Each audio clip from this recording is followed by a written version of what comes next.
आज हम लोग जो नया चैप्टर स्टार्ट कर रहे हैं जिसका नाम है कॉर्पोरेट फाइनेंस। कॉर्पोरेट फाइनेंस मतलब क्या होता है बच्चों? Corporate means company and finance means money and money's management. मतलब कोई भी जॉइंट स्टॉक कंपनी फाइनेंस का मैनेजमेंट कैसे करती है, मनी का मैनेजमेंट कैसे करती है और वो कितना नेसेसरी है, इसका इंफॉर्मेशन हम लोग इस चैप्टर में पढ़ने वाले हैं। बहुत इंटरेस्टिंग चैप्टर है जो चैप्टर तुम लोग को एग्जाम में 10 मार्क्स के लिए आने वाला है। ठीक है, देखते हैं बच्चों, सबसे पहले देखेंगे हम लोग इंट्रोडक्शन क्या है वो पहले तुम लोग एक्सप्लेन करता हूं एंड देन फिर बाद में हम लोग बढ़ेंगे मीनिंग और डेफिनेशन की तरफ। ठीक है, इंट्रोडक्शन है बच्चों, the term finance is related to money and money's management. Actually finance मतलब क्या होता है? मनी एंड मनीज मैनेजमेंट होता है, पैसों का मैनेजमेंट करना। और ये हर एक बिजनेस ऑर्गेनाइजेशन में मनी का मैनेजमेंट करना बहुत ही जरूरी होता है। It is related to inflow and outflow of money. बच्चों मनी मैनेजमेंट मतलब क्या कि कितना मनी इनफ्लो हो रहा है और कितना मनी आउटफ्लो हो रहा है, उसका मैनेजमेंट करना मतलब ही फाइनेंस होता है। कितना पैसा फर्म में आ रहा है और कितना पैसा फर्म से जा रहा है, इसका मैनेजमेंट करना मतलब ही क्या होता है? फाइनेंस होता है। ठीक है, so what is money management? Money management means inflow and outflow of money. What is money management? Inflow and outflow of money is called as money management. Success of any business organization depends upon the efficiency which is able to generate and use of funds. देखो बच्चों, हर एक business को success level पे लेके जाने के लिए हमें फाइनेंस का मैनेजमेंट करना बहुत जरूरी है।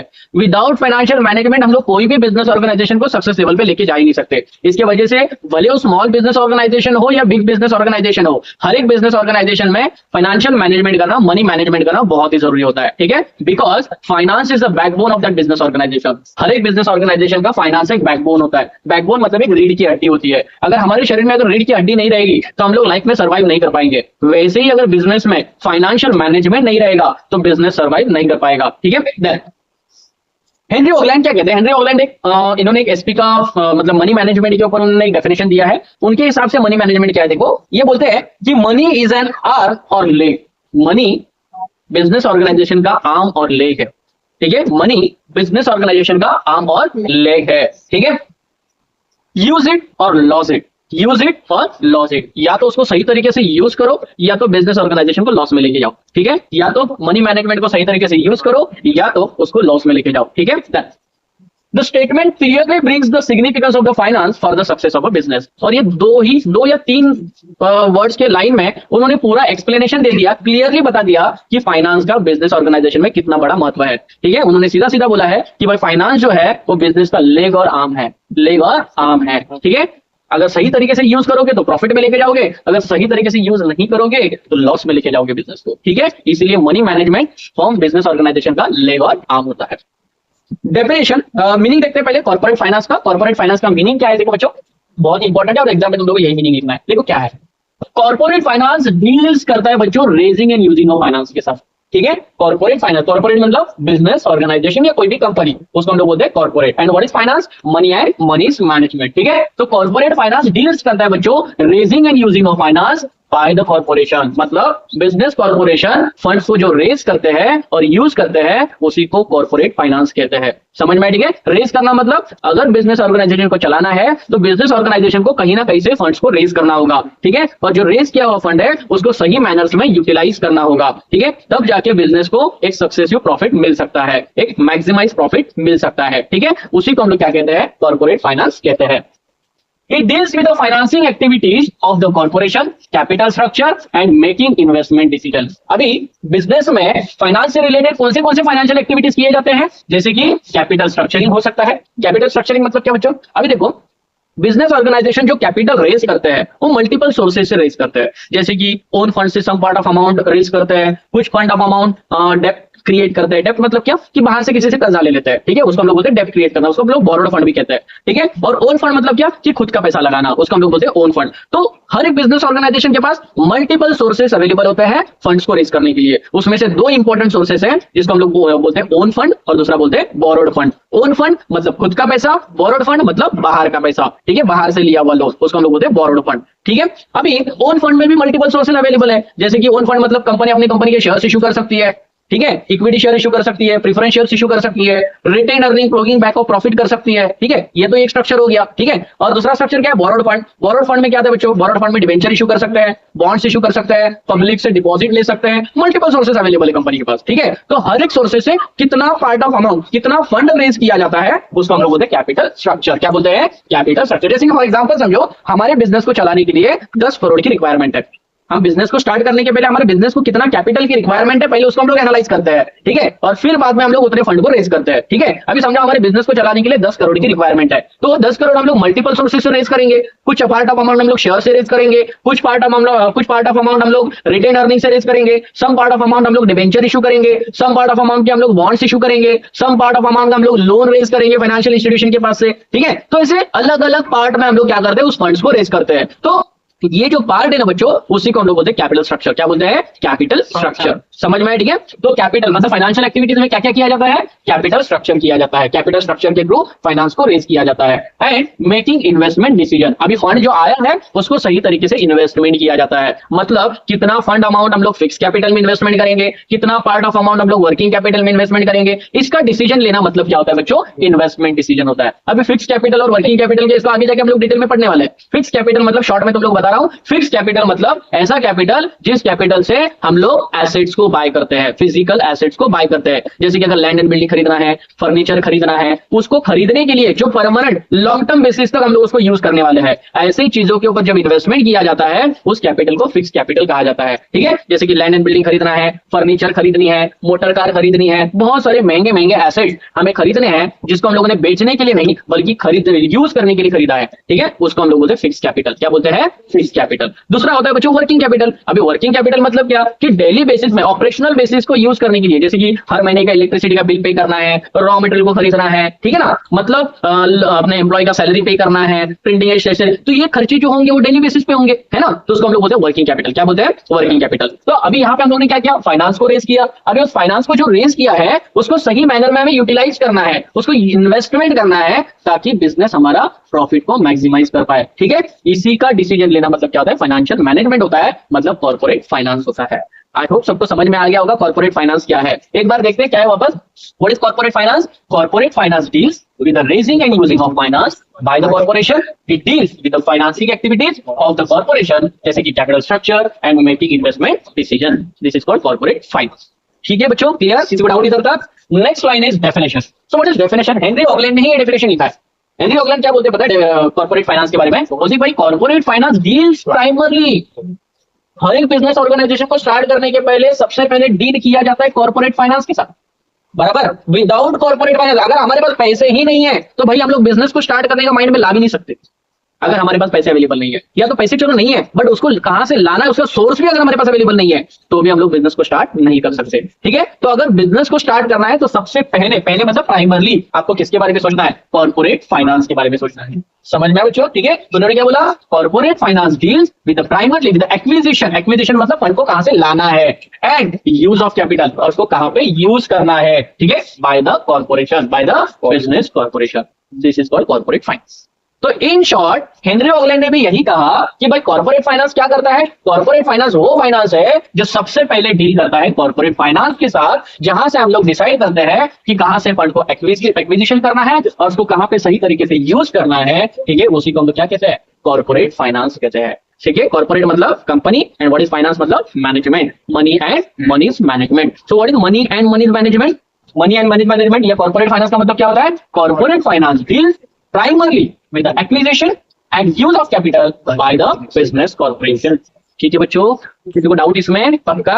आगे बढ़ते हैं। देखो बच्चों, कॉर्पोरेट फाइनेंस में दो इंपॉर्टेंट डिसीजन लिए जाते हैं। कॉर्पोरेट फाइनेंस में दो इंपॉर्टेंट डिसीजन लिए जाते हैं। एक होता है on the basis of corporate finance, पहला डिसीजन होता है फाइनेंसिंग डिसीजन और दूसरा होता है इन्वेस्टमेंट डिसीजन। फाइनेंसिंग डिसीजन मतलब क्या? फाइनेंस को रेज करना।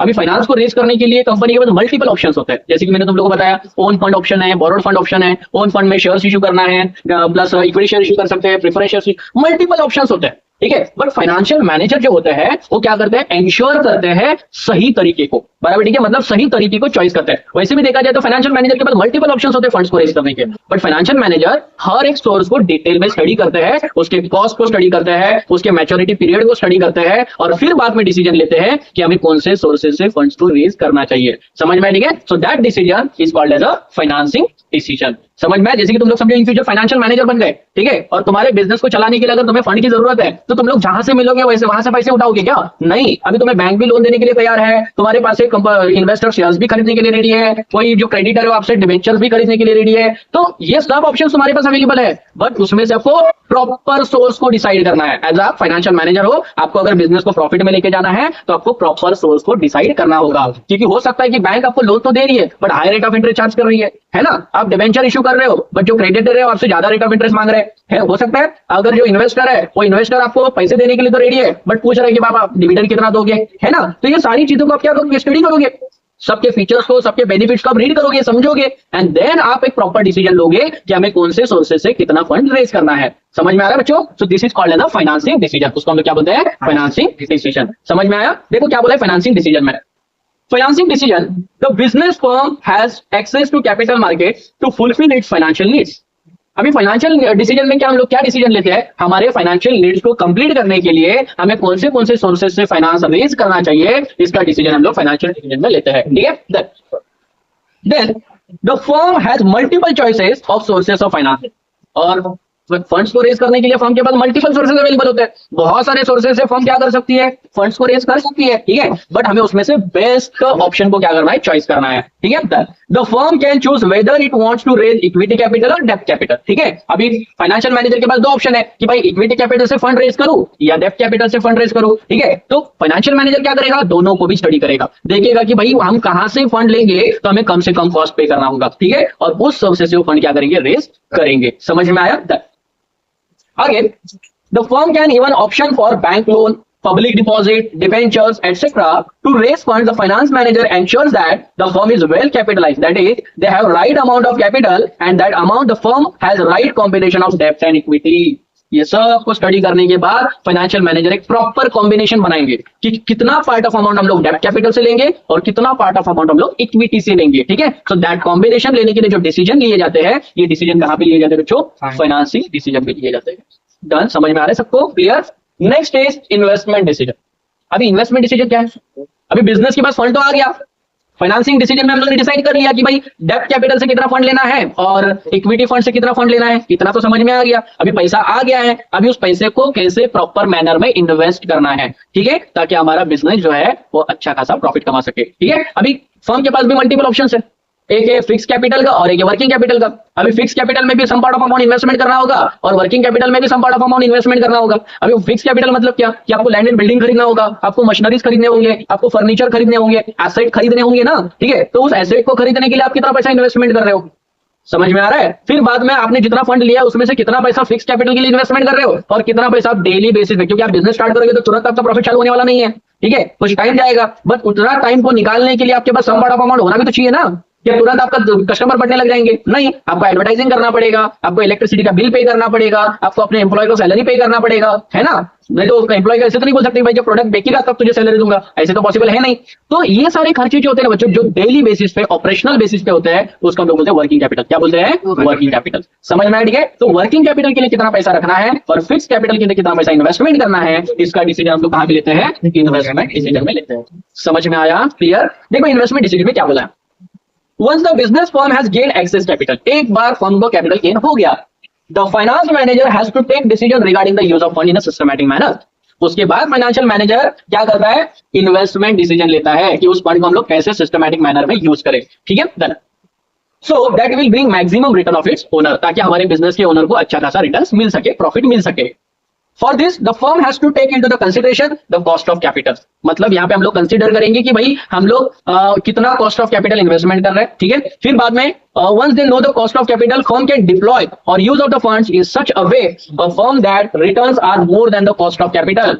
और जो इन्वेस्टमेंट डिसीजन हम लोग जब लेंगे तो फाइनेंशियल मैनेजर ये सोचेगा कि भाई हम लोग ने उस फंड को जैसे यूज किया है, सही मैनर में यूज किया है, तो जितना इन्वेस्टमेंट किया है उससे ज्यादा रिटर्न मिले, यही उसकी कोशिश रहेगी। जैसे कि फॉर एग्जांपल मैंने इन्वेस्टमेंट किया 10 करोड़ का, है ना, और मुझे सिर्फ मिल रहा है कितना, 8 करोड़, तो हमारा बिजनेस लॉस में जा रहा है, तो हमारा बिजनेस चल के मतलब है क्या? नहीं। तो हमेशा हर एक फाइनेंशियल मैनेजर की कोशिश रहेगी कि हमारे बिजनेस के ओनर्स को अच्छा खासा प्रॉफिट कमा के देना है। ठीक है, मतलब जितना कॉस्ट ऑफ कैपिटल लगा है उससे ज्यादा ही उसका रिटर्न मिलना चाहिए, इसकी कोशिश कौन करता है? फाइनेंशियल मैनेजर करता है। समझ में आया बच्चों? क्लियर? तो ये दो इंपॉर्टेंट डिसीजंस कॉर्पोरेट फाइनेंस में लिए जाते हैं। आई होप माइंड में फिक्स हो गया होगा ये आंसर। ठीक है, फिर बाद में बच्चों importance of corporate finance, importance of corporate finance. अभी इंपॉर्टेंस ऑफ कॉर्पोरेट फाइनेंस मतलब क्या बच्चों, कि कॉर्पोरेट फाइनेंस कितना इंपॉर्टेंट है। कॉर्पोरेट फाइनेंस मतलब मनी का मैनेजमेंट करना कितना जरूरी है। समझ में आया? हर एक कॉर्पोरेट, हर एक कंपनी जो फाइनेंशियल मैनेजमेंट करती है, मनी का मैनेजमेंट करती है, वो कितना जरूरी है। ठीक है, इसका हम लोग स्टडी किसमें करेंगे, इंपॉर्टेंस ऑफ कॉर्पोरेट फाइनेंस। आ सकता है एग्जाम में, बहुत इंपॉर्टेंट क्वेश्चन है। ठीक है, तो इसको याद रखने के लिए बच्चों एक स्मार्ट कोड है 4H3P-BMR। क्या है 4H3P-BMR? क्या है 4H3P-BMR? क्या है 4H3P-BMR? क्या है 4H3P-BMR? समझ में? ठीक है, तो 4H मतलब हेल्थ से रिलेटेड 4 पॉइंट है। First, health in decision making. Second, health in raising capital for a project. Health in research and development. Health in smooth running of the business form.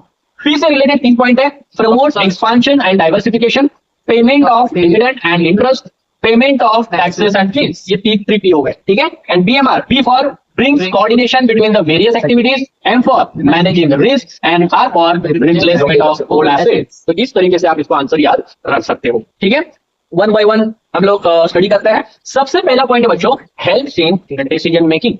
Corporate finance के वजह से हम लोग business में सही decision ले सकते हैं। ठीक है, हर एक बिजनेस एक्टिविटी में अगर हमें डिसीजन लेना है, कोई भी चीजों में अगर हम लोग को डिसीजन लेना है, तो हम लोग को फाइनेंशियल मैनेजमेंट करना बहुत जरूरी है। ठीक है, हमारे बिजनेस को अगर एक्सपेंशन करना है, हमारे बिजनेस को बढ़ाना है, नई ब्रांच ओपन करनी है या कोई नई एसेट खरीदनी है, तो हम लोग पहले देखते हैं कि भाई हमारे पास फाइनेंस कितना अवेलेबल है, उसके बेसिस पे हम लोग डिसीजन लेते हैं। समझ में? अगर फाइनेंस अवेलेबल नहीं है तो हम लोग एक कोने में चुपचाप बैठे रहते हैं, है ना। फाइनेंस रहेगा तो हम लोग के माइंड में बहुत सारे आइडियाज आती है और उस आइडियाज के बेसिस पे हम लोग क्या करते हैं, डिसीजन लेते हैं। समझ में? ठीक है, इसीलिए कोई भी फाइनेंसिंग डिसीजन जो होता है, वो कोई भी डिसीजन लेने के लिए फाइनेंशियल डिसीजन होना बहुत जरूरी है। देखो क्या बोला है, helps in decision making. Most of the important decisions of the business enterprises are determined on the basis of availability of fund। हर एक बिजनेस के जो डिसीजंस होते हैं वो अवेलेबिलिटी ऑफ फंड के ऊपर डिपेंड होते हैं। आपके पास फंड अगर 1 लाख का है तो आप 10 करोड़ के बारे की बिजनेस के बारे में नहीं सोच सकते, है ना। आपके पास जितना फंड अवेलेबल है उतने लेवल का ही बिजनेस आप सोचोगे, है ना। अगर समझो आपके माइंड में एक बिजनेस ओपन करने की आइडिया आई है और आपके अकाउंट में सिर्फ 1 लाख रुपए पड़ा हुआ है, तो आप ऐसे सोचोगे क्या कि मुझे अंबानी जैसा एक बिजनेस स्टार्टअप करना है? Is it possible? नहीं। तो आपके पास जितना फंड है उस फंड के हिसाब से आप डिसीजन लोगे ना कि भाई हमें कौन से टाइप ऑफ बिजनेस हमें इस 1 लाख में स्टार्ट कर सकते हैं। ठीक है ना। तो कोई भी डिसीजन लेने के लिए फाइनेंस का होना बहुत जरूरी है। Most of the important decisions of the business enterprises are determined on the basis of availability of fund. It is difficult to perform any functions of the business enterprises independently without finance। कोई भी business organisation में without finance decision लिया जा ही नहीं सकता। ठीक है, बिल्कुल नहीं, क्योंकि फाइनेंस है तो डिसीजन ले सकते हैं, फाइनेंस नहीं है तो डिसीजन नहीं हो सकता। ठीक है, अच्छा हम लोग डिसीजन ले भी लेंगे पर उसको इंप्लीमेंट नहीं कर पाएंगे अगर फाइनेंस अवेलेबल नहीं है तो। Next, every decision in the business is needed to be taken keeping in view of its impact on the profitability. और हर एक फाइनेंशियल डिसीजन हमें हमारे बिजनेस को प्रॉफिटेबिलिटी की तरफ खींचता है। समझ में? अगर हम सही तरीके से फाइनेंशियल डिसीजन लेंगे तो हमारा बिजनेस कहां पे मूव होगा, प्रॉफिटेबिलिटी की तरफ मूव होगा। ठीक है, there may be number of alternatives but the management is required to select the best one which will be enhance profitability। देखा जाए तो फाइनेंस लेने के लिए बिजनेस के पास मल्टीपल ऑप्शंस अवेलेबल होते हैं, बट कोई भी बिजनेस ऑर्गेनाइजेशन सारे सोर्सेज से फंड रेज करता नहीं है। वो वही ऑप्शन को चॉइस करता है जिस ऑप्शन में उसको प्रॉफिट दिखता है। समझ में? ठीक है, और वही ऑप्शन को क्या करते हैं, चॉइस करते हैं। Business organisation can give green signal to the project only when it is financially variable. अगर आपके पास पैसा है तो आपके प्रोजेक्ट के लिए ग्रीन सिग्नल मिलेगा कि आप कर सकते हो, पैसा नहीं है तो कुछ नहीं है। बराबर? ठीक है, तो फाइनेंस बहुत इंपॉर्टेंट है आपके प्रोजेक्ट के ग्रीन सिग्नल चाहिए तो। ग्रीन सिग्नल मतलब क्या आगे जाके अभी आप बोल सकते हो भाई हाँ मेरे पास पैसा है, ये बिजनेस में कर सकता हूँ। पैसा है मतलब आपको ग्रीन सिग्नल मिल गया कि आप बिजनेस करने के लिए रेडी हो, है ना। ठीक है, अगर पैसा नहीं है तो आपके माइंड में सोच भी नहीं आ सकती कि ये बिजनेस भी करना चाहिए। ठीक है, next, Thus, corporate finance plays a significant role in the decision making process। इसके वजह से ही हर एक बिजनेस ऑर्गेनाइजेशन में फाइनेंशियल डिसीजन लेना जरूरी होता है। क्लियर है बच्चों? क्लियर? किसी को डाउट इसमें? Next point is helps in raising capital for a project.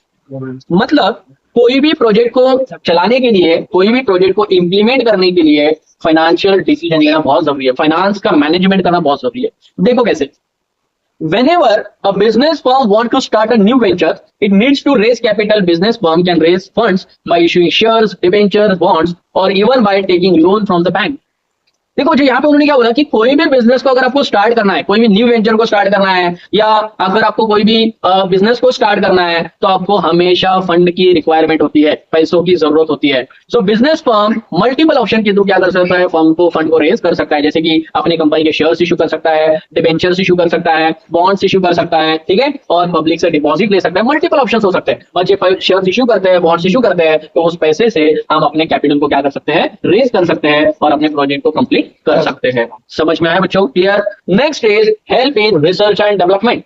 Help in research and development. देखो बच्चों, रिसर्च एंड डेवलपमेंट जो है ना, रिसर्च मतलब क्या, हमेशा सर्वे करना, बराबर, ठीक है। और सर्वे करके, सर्वे मतलब क्या होता है, लोगों के लाइक्स और डिसलाइक्स को एनालाइज करना। लोगों के लाइक्स और डिसलाइक्स हमेशा चेंज होते रहते हैं, बराबर, ठीक है। उस लाइक्स और डिसलाइक्स को हमेशा रिसर्च करना कि आज के लोगों को क्या पसंद है, बराबर, ठीक है, कौन सी चीज की ज्यादा वो डिमांड कर रहे हैं, क्या प्राइस में वो खरीदना चाहते हैं, ठीक है। इसका हमेशा रिसर्च किया जाता है, सर्वे किया जाता है। जो बिजनेस रिसर्च के लिए अपना फंड यूज नहीं करता, वो बिजनेस लॉन्ग टर्म तक चलता नहीं है। समझ में आया? ठीक है। इसीलिए हर एक बिजनेस ऑर्गेनाइजेशन को रिसर्च एंड डेवलपमेंट करना बहुत जरूरी है, और उस रिसर्च एंड डेवलपमेंट के लिए भी हमेशा फाइनेंस की नीड होती है। समझ में आया? ठीक है। अभी मैं इस बिजनेस का मालिक हूं, तो मैं थोड़ी रास्ते से घूमूंगा कि बताओ आप क्या फीस देने के लिए रेडी हो, ठीक है, बताओ आपको कौन से सर चाहिए, ऐसे पूछूंगा क्या? नहीं, बराबर, ठीक है। कोई रिसर्चर रहेंगे, वो क्या करेंगे, सर्वे करेंगे, बराबर, ठीक है। सर्वे करके पता चलेगा कि भाई आपको कौन सा कोर्स करना है, ठीक है। फिर बाद में कौन से कोर्स की कितनी फीस पे करने के लिए आप रेडी हो, ठीक है, उसमें क्या क्या क्वालिटी होनी चाहिए, ये सब क्या होगा, रिसर्च होगा। और रिसर्च होने के बाद हम उसको एनालाइज करेंगे, और उसको एनालाइज करने के बाद प्रोडक्ट को प्रोड्यूस करेंगे। समझ में आया? ठीक है, ताकि प्रोडक्ट हमारा मार्केट में सही प्राइस में बिक सके। समझ में आया बच्चों? ठीक है। इसकी वजह से रिसर्च एंड डेवलपमेंट करना बहुत ही जरूरी होता है, और रिसर्च एंड डेवलपमेंट करने के लिए भी फाइनेंस की जरूरत होती है। वो लोग फ्री में तो काम करेंगे नहीं, उनको पेमेंट करना पड़ेगा, है ना।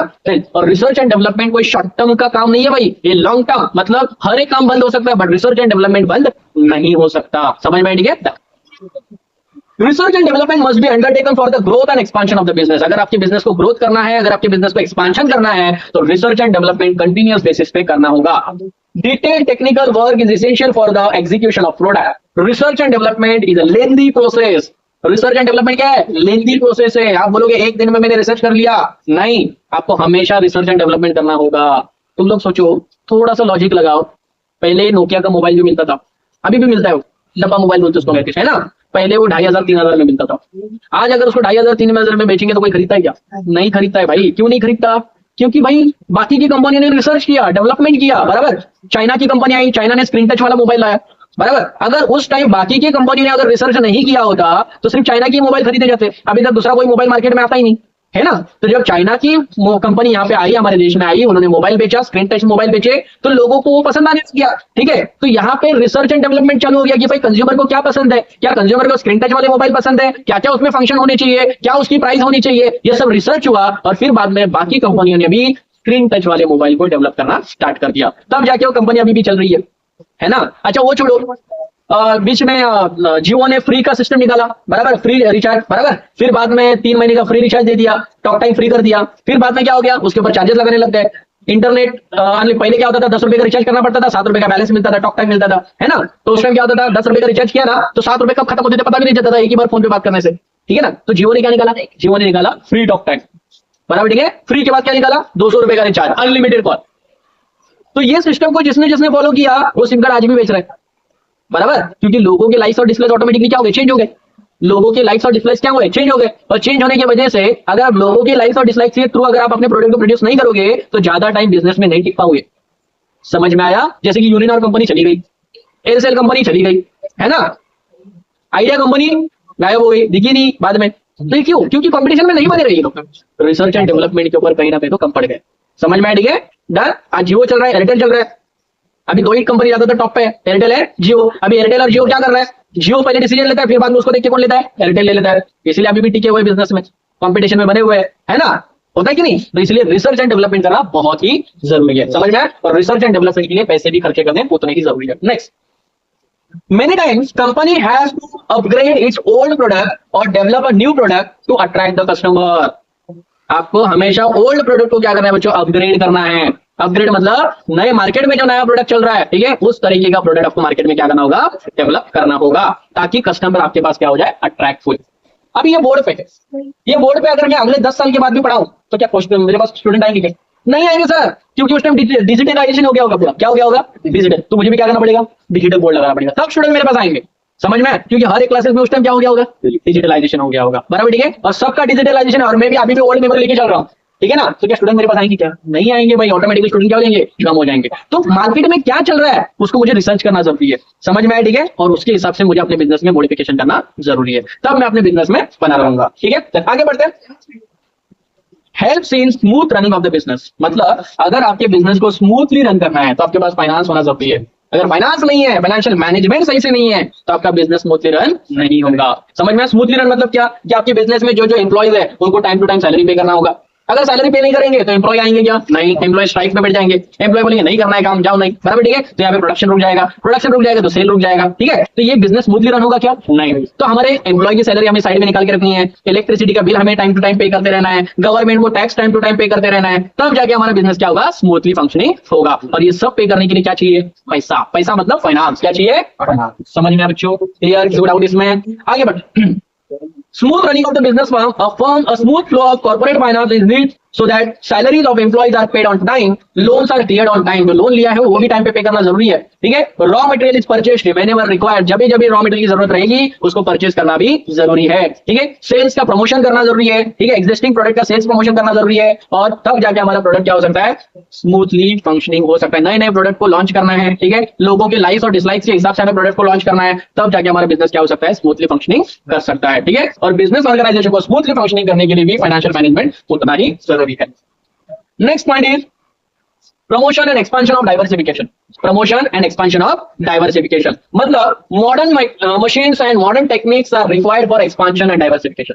मतलब हमारा बिजनेस टाइम के हिसाब से चेंज होते रहेगा, ठीक है। तो चेंज होते रहेगा, टेक्नोलॉजी चेंज होती रहेगी, टेक्नोलॉजी का अपग्रेडेशन आते रहेगा, ठीक है। तो उस टेक्नोलॉजी को भी आपको अपडेट करते रहना है, अपग्रेड करते रहना है। आपको ओल्ड टेक्नोलॉजी यूज नहीं करनी है। अगर ओल्ड टेक्नोलॉजी यूज करोगे तो आपका प्रोडक्ट की जो क्वालिटी है वो क्या हो जाएगी, कम हो जाएगी, जिसकी वजह से आपके कस्टमर का आपका गुडविल खराब हो सकता है, ठीक है। तो न्यू टेक्नोलॉजी को खरीदने के लिए किसकी जरूरत होती है, फाइनेंस की जरूरत होती है, समझ में? तो उसके लिए भी फाइनेंशियल मैनेजमेंट करना उतना ही जरूरी है, ठीक है।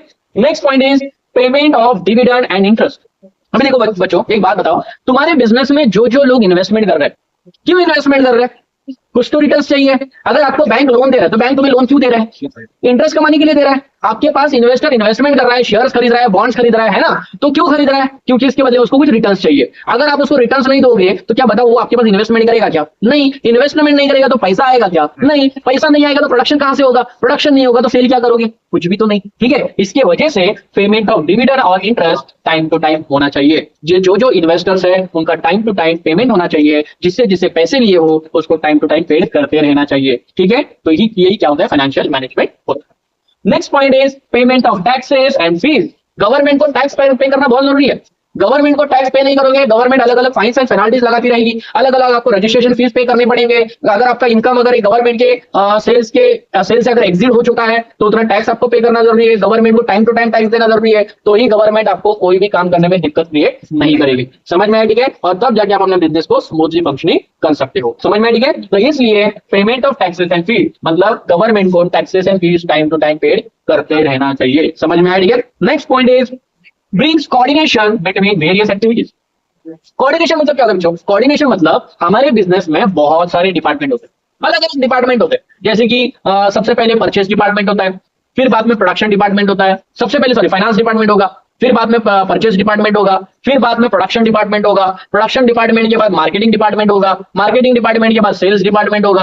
अलग अलग डिपार्टमेंट होते हैं, लेकिन अगर उस डिपार्टमेंट में एक डिपार्टमेंट भी अगर अपना सही तरीके से काम नहीं करेगा तो बिजनेस लॉस में जा सकता है। चलो एक एग्जांपल देता हूं। फॉर एग्जांपल हमारा फाइनेंस डिपार्टमेंट ने अगर परचेज डिपार्टमेंट को सही तरीके से फाइनेंस प्रोवाइड नहीं किया, परचेज डिपार्टमेंट क्या करता है, रॉ मटेरियल को परचेज कर, बराबर। अभी रॉ मटेरियल को परचेज करने के लिए क्या चाहिए, फाइनेंस चाहिए। वो फाइनेंस किससे रिक्वायर कर, किसके पास से मांगेगा, फाइनेंस डिपार्टमेंट से मांगेगा। अगर फाइनेंस डिपार्टमेंट ने अगर परचेज डिपार्टमेंट को पैसे देने से अगर नाटक किया या पैसे नहीं दिए, बराबर ठीक है, तो क्या परचेज डिपार्टमेंट रॉ मटेरियल को परचेज करेगा क्या, नहीं। रॉ मटेरियल परचेज नहीं करेगा तो क्या प्रोडक्शन डिपार्टमेंट सही तरीके से चलेगा क्या, नहीं। अगर प्रोडक्शन डिपार्टमेंट सही तरीके से नहीं चल रहा है तो मार्केटिंग करके फायदा क्या है, नहीं। तो सेल क्या होना है, कुछ भी नहीं, बराबर है कि नहीं। तो ये सब किसके ऊपर डिपेंड है, फाइनेंशियल डिपार्टमेंट के ऊपर डिपेंड है। तो फाइनेंशियल डिपार्टमेंट को सारे डिपार्टमेंट को सही तरीके से क्या करना चाहिए, कोऑर्डिनेट करना चाहिए। क्या करना चाहिए, कोऑर्डिनेट करना चाहिए, समझ में आया, ठीक है। तब जाके हमारा बिजनेस एक्टिविटी क्या हो सकता है, सही तरीके से स्मूथली फंक्शनिंग हो सकता है, समझ में आया बच्चों। Next point is managing risk.